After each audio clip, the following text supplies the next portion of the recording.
Among the nearly 80 new U.S. House members in the 118th Congress, Democrat Jill Tokuda represents Hawaii's 2nd Congressional District, one of the farthest from Washington. She told C-SPAN about her roots in Hawaii, how her childhood there shaped her politics, and about a special gift she received from a fellow Hawaiian lawmaker on Capitol Hill. So I was very blessed. My very good friend, longtime friend and mentor, Senator Mazie Hirono, actually stopped by my office yesterday and dropped off this fresh lei that she hand carried all the way back from home. So we're talking like an 11-hour flight. She couldn't make my swearing in. She was back in Hawaii, so she wanted to make sure that we had a little aloha right here. And so wearing a lei for us, it's not just beautiful, and it is, but it is a way for us to share the aloha spirit with everyone that we meet. And it's not just a saying, it's a way of life. It's a way that we work together, the way we treat each other. So for me, it's very important that every once in a while you'll see me on the floor, maybe not wearing a fresh flower lei. We've got beautiful ones that people hand make, but it's a way for me to share a little bit of our culture and our spirit, the way we lead, the way we serve here in the halls of Congress. Is it a way to start a conversation with others here in Washington? It's the best way. I will tell you, nothing like wearing a lei or maybe some chocolate macadamia nuts, which we're very known to give to people in greeting to start up a conversation, because I love it that, you mention you're from Hawaii and everyone gets excited and how they visited or they want to visit. But then we have a chance, it's an opening to talk a little bit more about the needs of the people that live there. Right now, it's tough for everyone. And even in Hawaii, it's hard to survive there. It's expensive.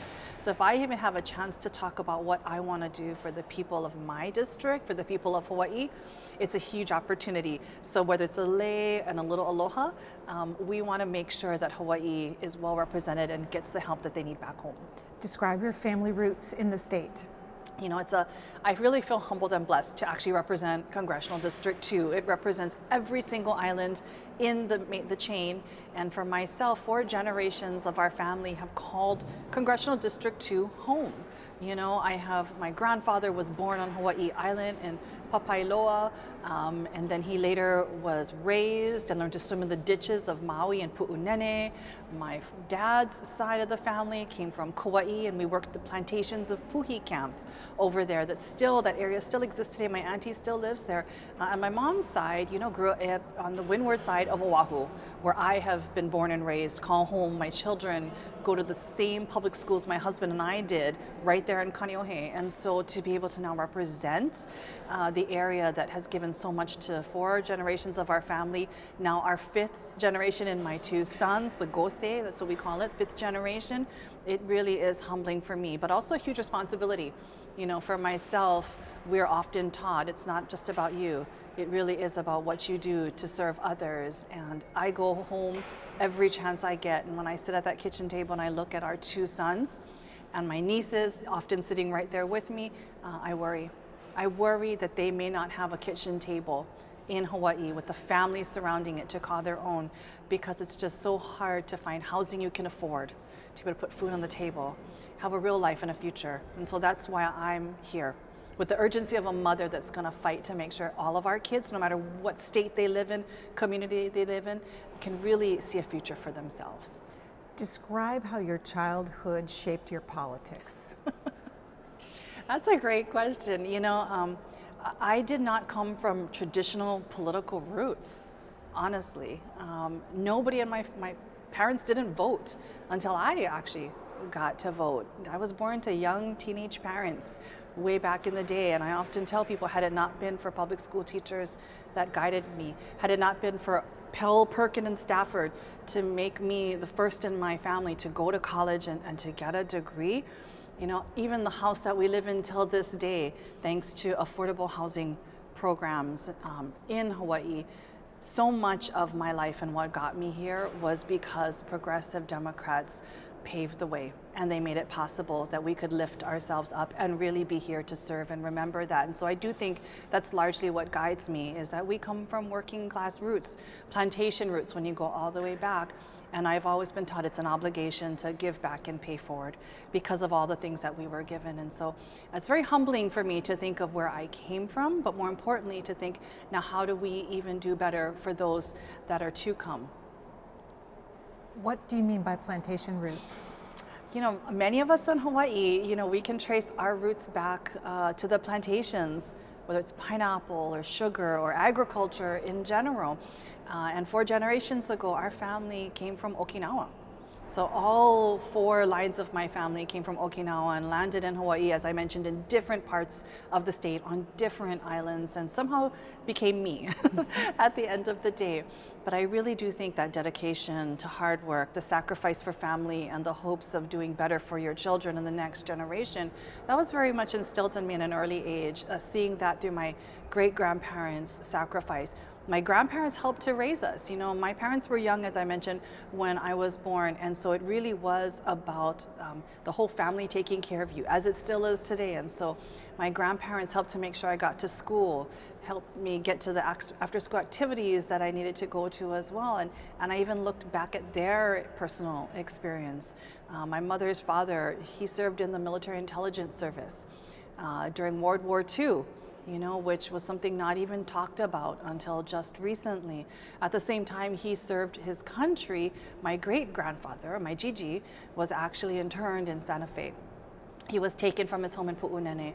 He was moved from one internment camp to another and ended up in Santa Fe. And so for myself, even growing up as a child, reflecting on those experiences and what that meant, and the fact that, quite frankly, even in the name of good, national security, other interests, so much wrong can be done as well. And it's important we learn from those mistakes of the past, at least we are doomed to repeat it. So much of what brings me here today in the halls of Congress, what we see potentially going forward, I think it's important that we reflect on our own personal experiences, our own past family experiences, and make sure that we use that to really do better, quite frankly, for the next generation and in the decisions that we're asked to make here in Congress.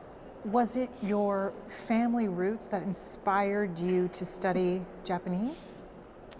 I would say it was definitely through my grandparents' influence that I decided to learn Japanese when I was in, elementary school, actually. It was definitely a tradition in Hawaii that you would go to school and you would go after school to Japanese language school. They don't have as many of those programs anymore, but my grandma was the one who would pick me up and drive me to Japanese school so that I would have that experience every day.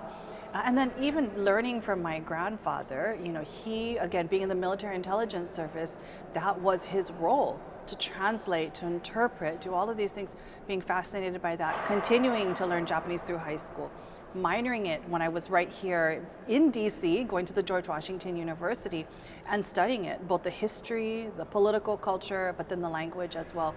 That was very, very important to me to have that connection. And I'm really proud to now see my sons, my oldest son in high school, a 9th grader, taking Japanese language and actually having an interest both in the culture and the community, wanting to study abroad at some point in Japan. And so for myself, yes, it definitely was a connection back to my family and my grandparents, really encouraging me to hold on to that language, and now passing that on to my son as well. What have you learned or what has surprised you about Washington, D.C. and being a member of Congress? Well, I think I was blessed in the sense that I did live in D.C. back in the mid-90s. I would say it's a very different Washington, D.C. today than it was when I was back here in school. But just, many surprises across every aisle. I will say the one that I'm really happy about compared to when I first came to Washington, D.C. in the mid-90s is I look around and I see more people that look like me.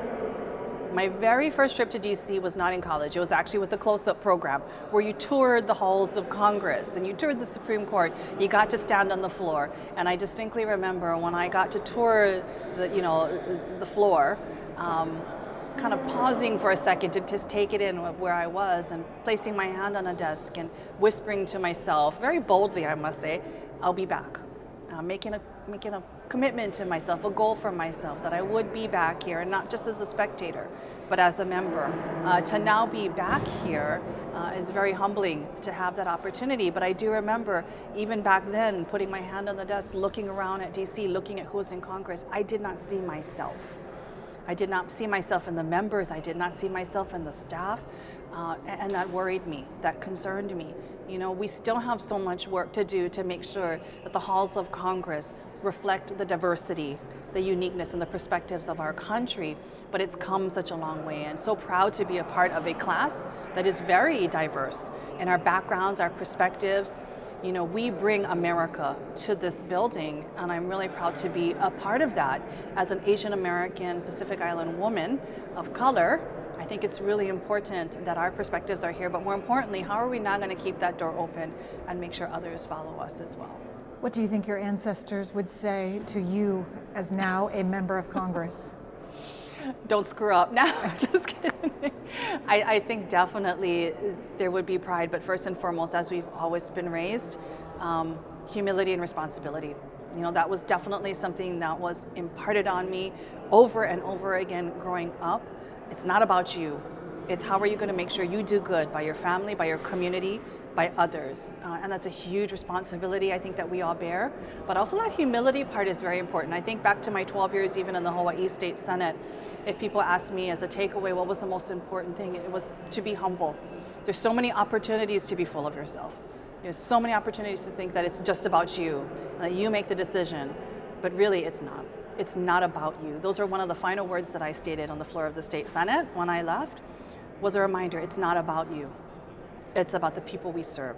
And that has to be our mission and our motto every single day. And so definitely I think if my Gigi was talking to me and my grandparents were talking to me, they would say humility and responsibility. Never forget that.